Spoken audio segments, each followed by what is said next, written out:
Hello, welcome back to Airsoft Pro Tips. So in this episode we're talking all about eye protection. Now we are going to also do a video about face protection, head protection, helmets, face masks, that kind of thing. But in this particular episode we're talking just about eye protection. So anyone who's watched any videos will know I keep on banging on about eye protection, but seriously these are one of the most important things you can have in Airsoft. Ultimately if you get shot in the eye you're likely to be either seriously injured or lose an eye. It has happened, it happens probably more often than anyone would like to admit, but it does happen. So like I say, eye protection is one of the most important things you can have.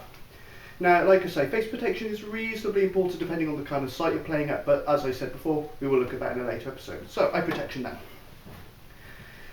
Eye protection really comes in one of two forms. You have things like this, these are polycarbonate shooting glasses, or you have things like this.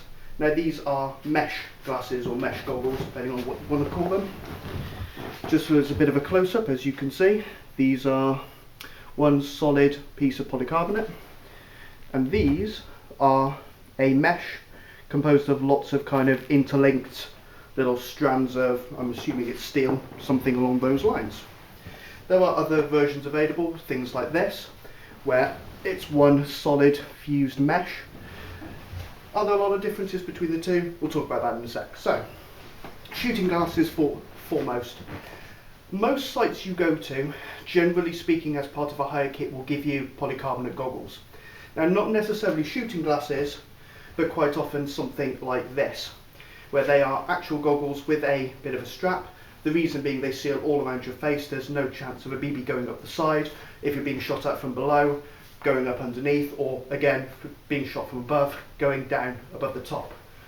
One of the dangers of the shooting glasses is it does leave a little bit of gap open. So let's talk about these first. Now there are lots of different types of goggles like this on the market. These are again polycarbonate. You tend to find most goggles on the market are polycarbonate as opposed to being, for those of you who don't know much about polycarbonate, polycarbonate is a plastic but it's flexy to a certain degree. It will snap if you bend it too far, but as you can see, you can bend it pretty far. Incidentally, that noise was the this bit coming away, not the glass cracking or anything silly like that. So, let's talk about these first and foremost. Now, personally, I don't like polycarb glasses. I wore polycarbs when I first started, and I wore them for quite a long time. The first ones I had were these. Now these are a pair of ESS ice glasses. They still make a model very similar to this, but not these exact ones anymore. Now these have got some serious wear on them. The rubber on the bridge has come away. I don't know if you can see that on camera, where the plastic section has snapped. Part of the rubber housing on here has worn away, exposing the metal. Various little bits like that. Now when I bought these they came with three different lenses. They came with these completely clear ones, these kind of safety goggle type things. They came with dark lenses, and they also came with like a yellow filtered lens. Now when I first started playing I used to use these a lot, like I said. These clear ones I used a fair bit, the black ones I used a fair bit, but I've got to say I didn't use the yellow ones very much at all. Now, of the three lenses, I tended to use the darker ones the most for the simple reason that we were out skirmishing a lot. It was midsummer when I first started playing. Generally speaking, it was a bit bright, a bit glary, so I used to wear the dark ones a lot, use them as kind of partial sunglasses, partial protective glasses. Now, I also wore them as sunglasses for quite a long time because even though they're a little bit bulky, they're still wearable as sunglasses. Now, the problem I used to find with these, incidentally these ESS ice ones also come with a little hole in the back, and they did have a elasticated strap that you could strap around so they actually didn't fall loose, because these are shooting glasses first and foremost. As glasses, problem with polycarbonates I always used to find that they used to steam up. Now this has always been a common problem, and I've heard loads of different things over the years.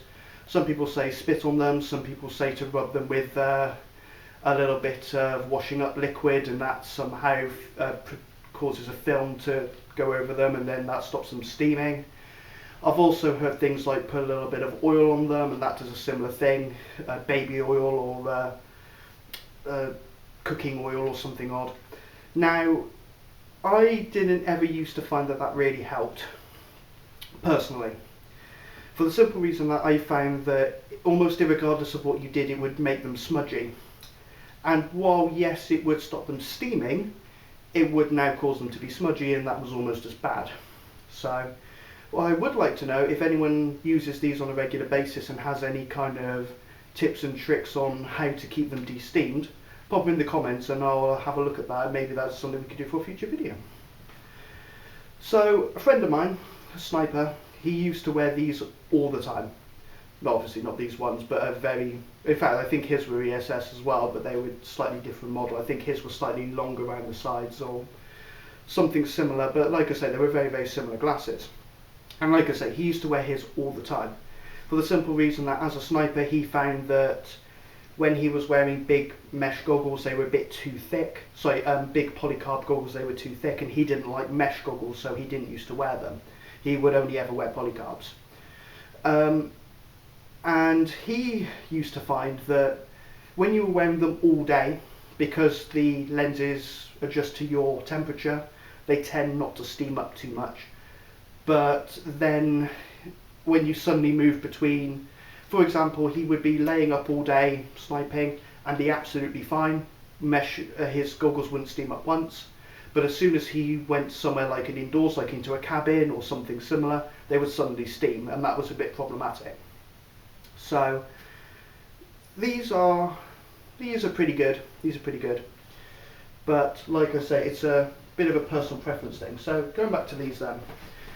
Now, because of these not being enclosed, I tended to find really that these kind of things used to steam a lot less than these, because these are completely enclosed around the edges and they tend to steam pretty quickly. Now, you can get goggles these days which have a little bit of a fan built in to kind of help keep the heat off, just help get the humidity and everything else just pumped out of the glasses and keep them from steaming. I know a couple of people who use those nowadays, and they tend to say they're pretty good, but I've never owned a pair, so I couldn't say personally. But like I say, I always used to find that these steamed up terribly. The other thing about these ones, because I've actually not worn these very much. Now, the site I used to buy a lot of, the shop I used to buy a lot of my kit from, a little site local to where I live, little shop local to where I live. I got to know the guys down there quite well, and we used to have chats, quite long chats about kit and different bits and pieces. And I asked him what he used, and he used a pair of these exact ones. And I don't actually know what make these are, but like I say, it's something that they used to stock. And he used to swear by these, but I found them not very comfortable. I used to find that these particular ones, because they're quite thin as opposed to being big and padded, they tended to push around the kind of cheekbone area and on the bridge of my nose, and I never found a comfortable way to wear these, which was a bit of a shame, but there you go. So other things, you've got these kind of things. These are big Viper goggles, and these have the same kind of idea to the other ones. They tend to steam more, they tend to be a bit bulky on your face for lining up with a scope or anything like that. But again, they serve their purpose. They were absolutely fine for the most part, but like I say, I used to find they steamed too much, which is one of the reasons why I moved over to mesh glasses. So let's talk about mesh glasses. Now, a couple of reasons why you might want to consider polycarbonates over mesh glasses. Now, and vice versa. Mesh goggles, as I've said, don't steam up. Why do they not steam up? Obviously, there's no glass, there's no polycarbonate, there's no plastic, there's nothing to steam. It's only you and a little bit of mesh protecting you from BBs.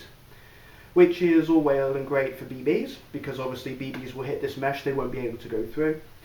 Most BBs, at least biodegradable ones, are based off of a kind of, I think it's a kind of cornstarchy compound, but they tend to dent as opposed to shatter, as opposed to solid plastic BBs, which can sometimes shatter, but you tend to see them less on the field.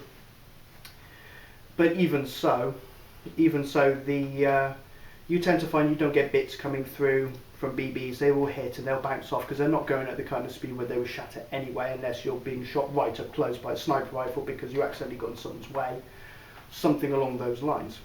However, two things: grenades.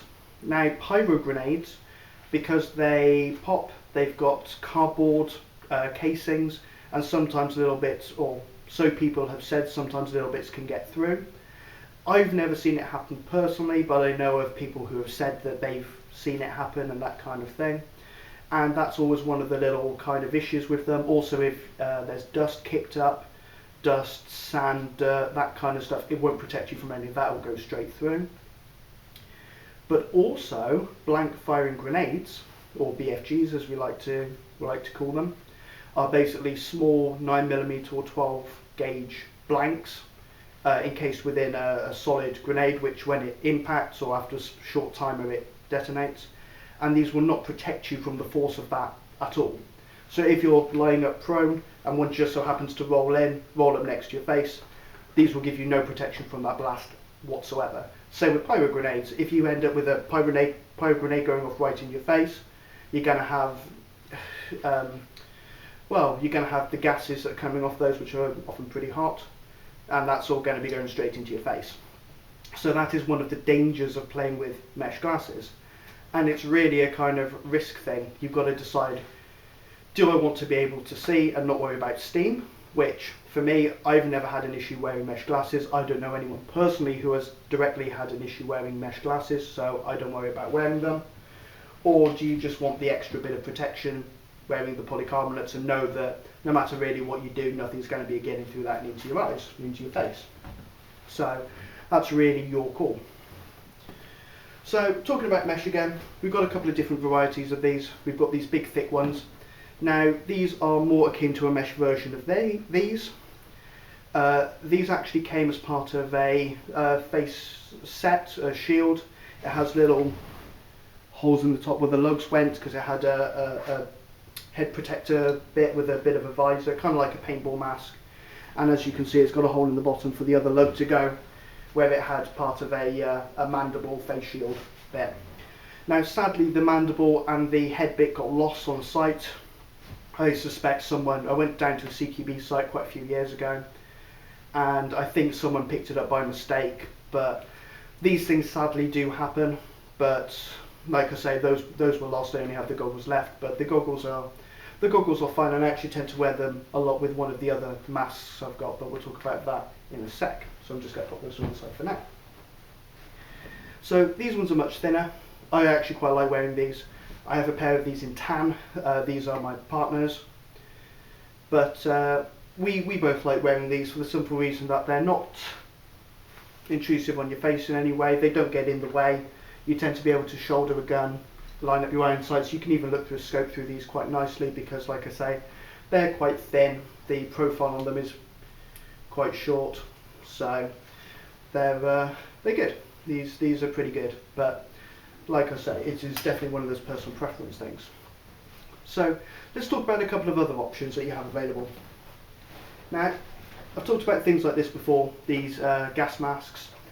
And gas masks aren't common on the airsoft field, I wouldn't say, but you do see them occasionally. So I'm just going to pop this off for ease. Now, right at the beginning of the video I talked about polycarbonate. Now these have two types of lenses. They have these, what are called flash filters, which are made of polycarbonate. And to take those off, and you'll see they have these plastic lenses underneath. Now, the main differences between these are darker and these are completely see-through. However, these are actually made of two different materials. The lens on this, the plastic on this, is not going to really take an impact. Now, a lot of people have said, well, I've got one, I've tested it and it's been absolutely fine. A site I went to quite a few years ago, they said that they had someone play with one of these and the lens got shot out mid-game. Now, ultimately, the thing you've got to remember is these particular lenses aren't designed to take impacts. They're not designed to be able to be shot at by BB guns, because obviously they were never designed for that. And they will, over time, even if you don't see it straight away, every time they take a hit, they will lose a little bit of durability, and eventually they may fracture, they may crack, they may pierce. So that's something to bear in mind if you're going to go for one of these. But what you can do is pick up these polycarbonate lenses for them, and the polycarbonate on these is very similar, if not the same, to the kind of polycarbonate you find on these kind of glasses, and this will withstand impacts. Like I say, the sites I was actually wearing this on, they said, oh, you can't wear that because it's not fit for purpose, it will pierce. And I said, well, it won't, because it's got flash lenses. And the marshals there, they'd seen these gas masks before, but they'd never seen flash lenses. And he said to me, well, if you want to play with it, we're going to have to test it. I said, that's fine, go ahead, feel free. So what they had on site was a airsoft gun that was firing at 700 FPS, deliberately for testing, testing glasses. So what he did was, I popped the mesh on, so the lens on, put it down on the floor, and he full autoed it with a 700 FPS gun right up to the lens. Didn't pierce, didn't crack, didn't even dent at all. There were a few marks on it from where BBs had hit it and they'd smudged it, because like I say, of the compound that was on the BBs, but otherwise absolutely no damage to the lenses. So if you do want to go for one of these kind of things, definitely get flash lenses. Now, various different, if you're going for something like a Russian made gas mask or an American made gas mask, or some of the various European different models and that kind of thing, that's absolutely fine. But whatever you do, make sure it has these kind of polycarbonate lenses, because these ones, they're going to pierce. Now that said, be very careful with them as well. Now I actually bought these from a shop where they were selling them as lenses designed for airsofting. And they said these are designed to go on an S10 gas mask and make them suitable for play. So obviously they tested them enough to know that they were fit for purpose. But if you're just buying them on eBay, or you're just buying them from wherever, army surplus, that kind of thing, you don't know necessarily that even though they may be polycarbonate, they may not be fit for purpose. So it's well worth testing, it's well worth checking out before you start playing, if you possibly can. And that is even if just before the game you get someone with a high-powered sniper rifle to put a shot in at close range and make sure it won't pierce, something like that. But like I say, that's up to you if you want to wear one of these kind of things. I love these, but we'll talk about the actual face mask itself in a different video. So then, we also have things like this. You see these on the market a lot, these Army of Two masks, or something fairly similar. You see ones made up in the kind of Joker face from the Dark Knight, or all kinds of different ones, but ultimately they have mesh lenses. Now, you probably noticed this one doesn't have mesh lenses, and that's for a simple reason. Every pair of goggles I get, irregardless of where they came from, whether they say on the website they're fit for purpose or not, I will test. And I will test them with a 500 FPS, a chronoed 500 FPS rifle at point blank range, and make sure they won't pierce. Now, most sites will have a rule for snipers and high powered weapons where you're not allowed to shoot someone that close, but you've got to be prepared for the eventuality that it may happen. Ultimately, if you're running past a window, there's a sniper shooting out, and you just so happen to pop your head up at the wrong time, you get a shot in the face, you need to know that your eye protection, your face protection is going to protect you, because ultimately there's no point in having it if it's not going to give you the protection that you want from it. Does that make sense? I hope so. So what happened then, we went out, we tested it, 500 FPS, pierced right through. Didn't slow the BB down, just went right through it. So that's not great. Now, I did a bit of investigating, and I actually discovered that the manufacturer of these particular ones, which was a little Chinese company, said that these are not for airsofting PvP. They're not on player versus player. These were designed as face protection for while you were target shooting. So these were not designed to withstand a direct impact through the lens. These were designed to be worn while you're shooting, so if a BB hits something and bounces back, it's not going to hit you in the face.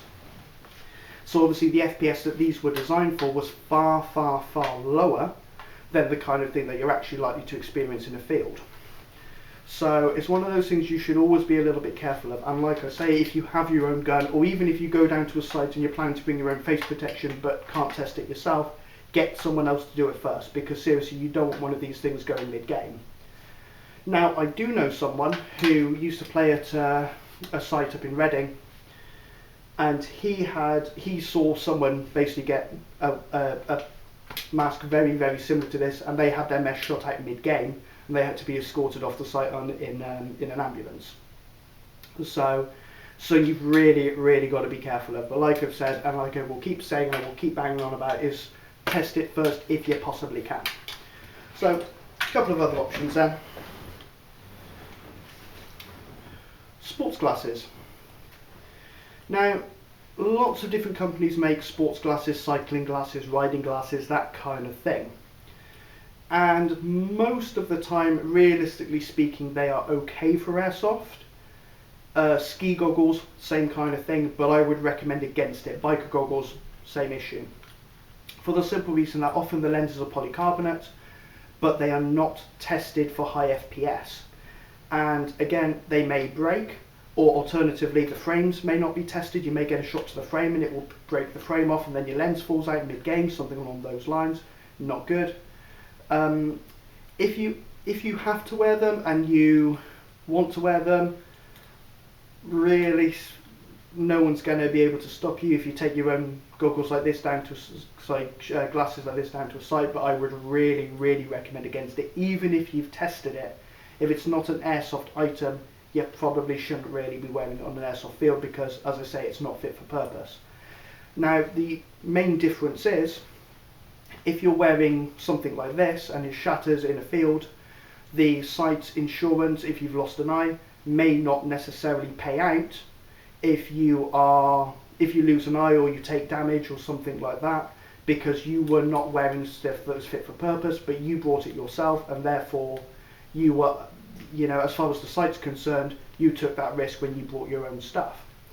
Now, ultimately, if you're wearing something that is fit for purpose, like for example one of these which are designed for skirmish play, and this pierces, you can then go back to the manufacturer and say, well, your goggles didn't stand up, and ultimately if you've lost an eye, that's going to make quite a big difference to your life.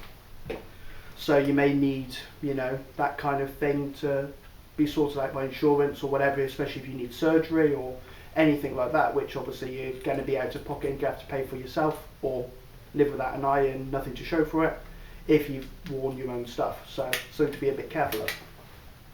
So finally, we've also got things like this. These Riot helmets, very similar kind of things. This is actually a real deal British police ex-service helmet. I think after they've been through so much, they tend to put them for training, and then they used to get rid of them and put them on surplus markets. They don't tend to do that these days. They tend to basically use kit until it breaks and then bin it.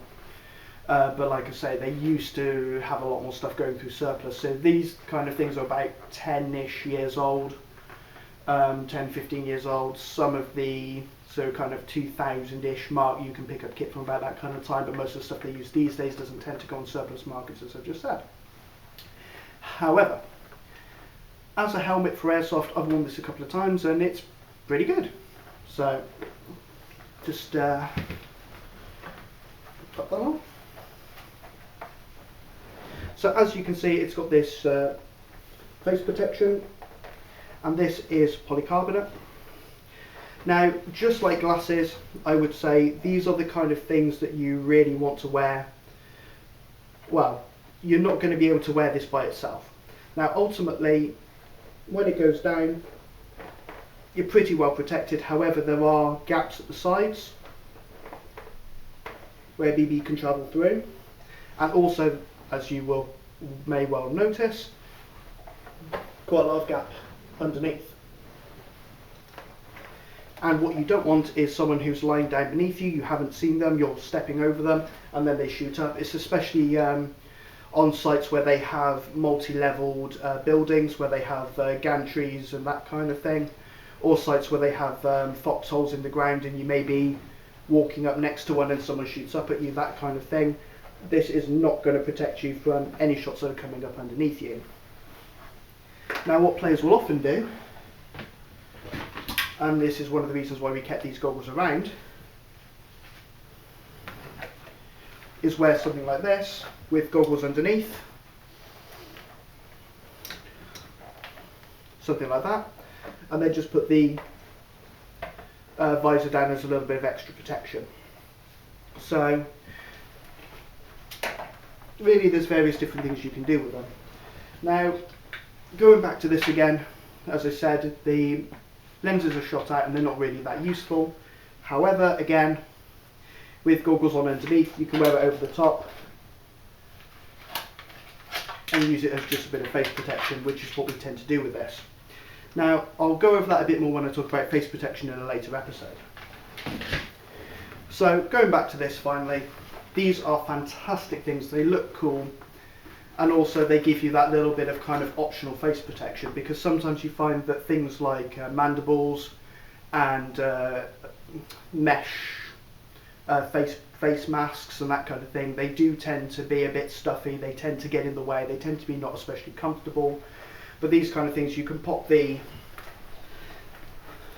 visor up when you're not in combat and you're just kind of waiting for things to happen, but then once something actually does happen, just pop it down and protect yourself from those close quarter hits or that kind of thing. So, if you use any of these particular items, or there's something else on the market that you tend to use as a player, please let me know in the comments. Let me know the kind of things that people tend to use. And other than that, I think that's about it for this episode. I'll see you next time and we'll talk about something else. Just a little add on to that last video. Just preparing to film the next episode, and I discovered this is the case that the ESS ISIS came with. And here are the other lenses I was talking about. So here are the dark lenses, and here are the yellow lenses. Now, as I said before, personally I didn't like the yellow lenses for the simple reason that they give everything this weird yellow sheen, and personally I don't find that especially good. These ones are really good, but they just darken everything up. Really useful in the summer, but a bit useless in CQB, especially in indoor sites where it's all a bit dark anyway. And these things just made it all a lot darker, but like I say, personal preference.